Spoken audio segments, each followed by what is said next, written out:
Hello everyone. कैसे हैं आप सभी लोग? उम्मीद करता हूँ सब खैरियत होगी।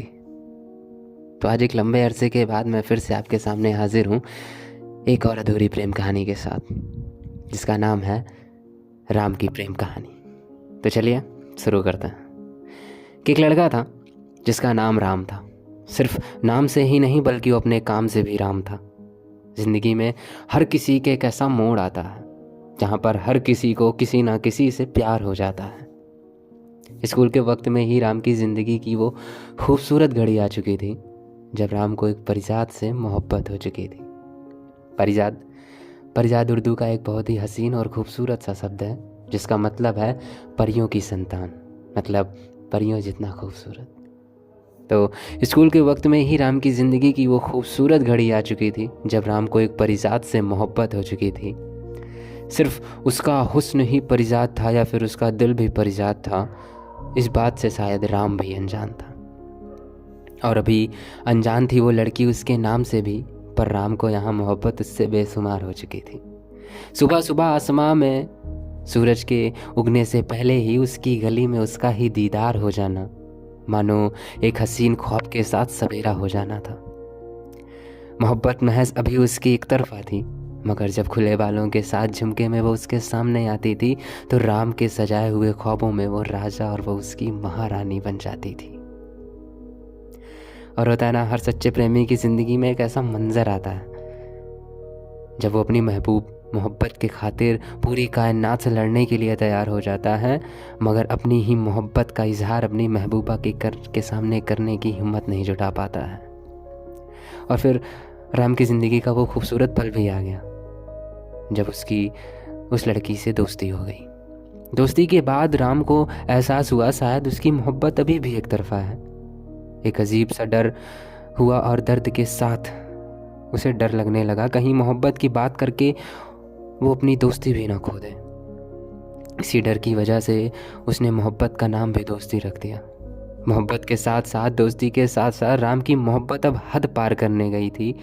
इसी बीच लड़की ने अपना शहर छोड़ा और राम भी उसी के खातिर अपनी जॉब भी उसी के शहर में करने लग गया था। वक्त के गुजरने के बाद राम का इंतज़ार अब ख़त्म होने वाला था। मोहब्बत में शायद उसकी सच्चाई थी, इसीलिए राम की मोहब्बत का एहसास अब उसे भी होने लग गया था।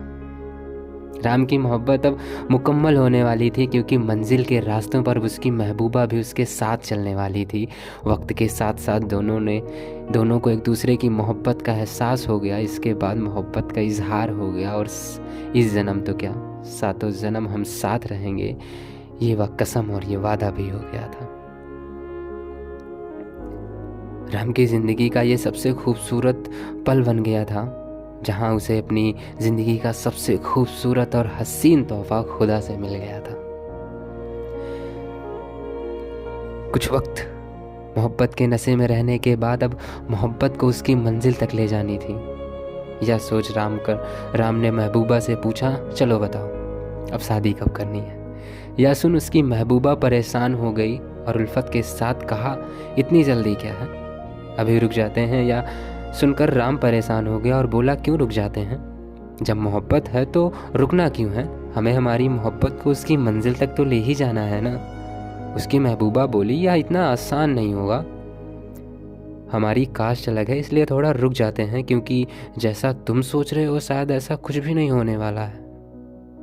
उसके मुंह से यह सुनते ही राम उल्फत में आ गया था और पूरी हिम्मत के साथ कहा उसने उससे कि मैं अपने ख्वाब को हकीकत में बदल दूंगा, सारी दुनिया को तुम्हारे लिए मना लूँगा, समाज के सारे नियम कानून बदल दूंगा, बस एक दफ़ा तुम मुझे अपने सीने से लगाकर मुझे कह दो कि तुम मेरी हो, मैं पूरी कायनात तुम्हारे लिए जीत लूँगा।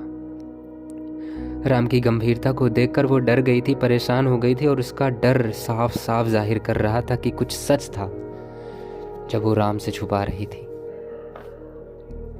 और अंत में कहा उसने कि राम, मैं तुमसे शादी नहीं कर सकती, मैं किसी और से प्यार करती हूँ। राम ने कहा, यह मजाक करने का वक्त नहीं है, साफ साफ कहो बात क्या है। उसने कहा यही सच है, जितना प्यार तुम मुझसे करते हो उतना ही प्यार मैं उससे करती हूँ। जब वो मेरे सामने आता है तो मैं खुद पर काबू नहीं कर पाती हूँ। यह सब सुनकर राम ने चिल्लाकर कहा मत बोलो ये झूठ, मैं बर्दाश्त नहीं कर पाऊँगा। फिर उसने कहा यही सच है राम, मैं तुमसे नहीं बल्कि उससे शादी करना चाहती हूँ। और ये कहते हुए उसने एक तस्वीर उसके सामने रख दी थी। तस्वीर में अपनी महबूबा को किसी गैर की बाहों में मसरूफ देखकर उसके लफ्ज़ खामोश हो गए थे। शरीर ऐसे बेजान हो गई थी मानो उसके जिस्म से रूह अलग हो गई थी। एक पल में ही उसके ख्वाबों की दुनिया चकनाचूर हो गई थी, क्योंकि एक परिजाद दिल को महज एक परिजाद हुस्न से मोहब्बत हो गई थी। क्योंकि एक परिजाद दिल को महज एक परिजाद हुस्न से मोहब्बत हो गई थी। और अब मोहब्बत के इस दर्द को वो ना सह पा रहा है और ना किसी से कह पा रहा है। बस खुदा से अपनी ही मौत की दुआ किए जा रहा है। बस खुदा से अपनी ही मौत की दुआ किए जा रहा है। और ये कहानी मेरी कोई इमेजिनेशन नहीं बल्कि एक सच्ची कहानी है। और राम आज भी नोएडा शहर में अपनी मोहब्बत के दर्द को अकेले ही सहे जा रहा है। सो प्लीज़ आप लोगों से एक रिक्वेस्ट है कि आप राम की हिम्मत बने और कमेंट में उसे इस दर्द से लड़ने की ताकत दें। Please please please, it's a request. बस यही थी राम की प्रेम कहानी। Thank you.